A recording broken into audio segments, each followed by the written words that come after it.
अर्जुन अभेद आत्मा जी। महाराज जी आपके चरणों में कोटि कोटि प्रणाम। महाराज जी आप एक नंगली साहिब एक स्थान है वहां से आए हैं। कह रहे कि महाराज जी आप हमारे गुरु जी की अवस्था पर एक नजर डालिए।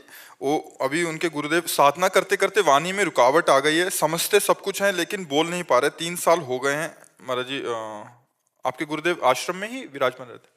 आपके गुरुदेव, अच्छा महाराज जी।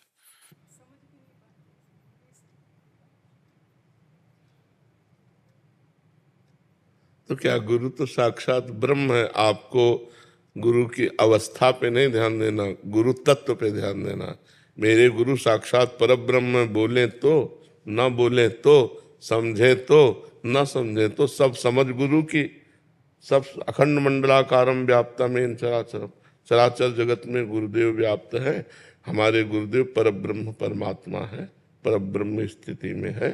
अब वो परब्रह्म बोले तो ठीक है, ना बोले तो ठीक है, समझे तो ठीक है, ना समझे तो ठीक है।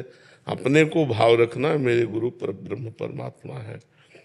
अब गुरुदेव के प्रति कोई स्थिति का वर्णन करना तो श्रद्धा पर फर्क पड़ जाएगा ना। तो इसलिए बस गुरु साक्षात परब्रह्म, तस्मै श्री गुरुवे नमः।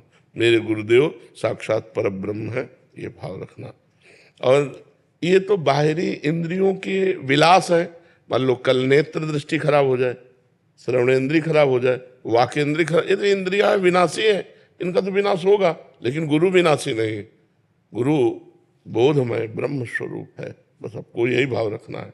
हाँ, शरीर की कोई परेशानी आए तो डॉक्टर को दिखा दो, जिससे उनकी मतलब शरीर में पीड़ा कोई है, मानसिकता कोई बदल रही, तो डॉक्टर से दिखा दो। बका भाव में अपने यही रखना। अगर स्थिति का परीक्षण करेंगे तो श्रद्धा पे फर्क पड़ जाएगा।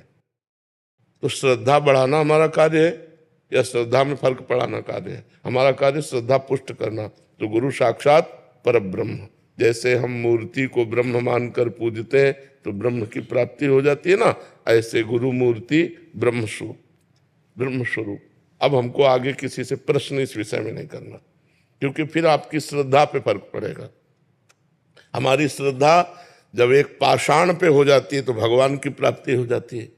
तो चैतन्य घन परमात्मा स्वरूप गुरुदेव पे हो जाए तो फिर हमारी श्रद्धा में कोई फर्क नहीं पड़ना चाहिए। श्रद्धा बढ़ाती जाओ कि मूर्तिमान ब्रह्म है, मूर्तिमान परमात्मा है, आपका काम बन जाएगा।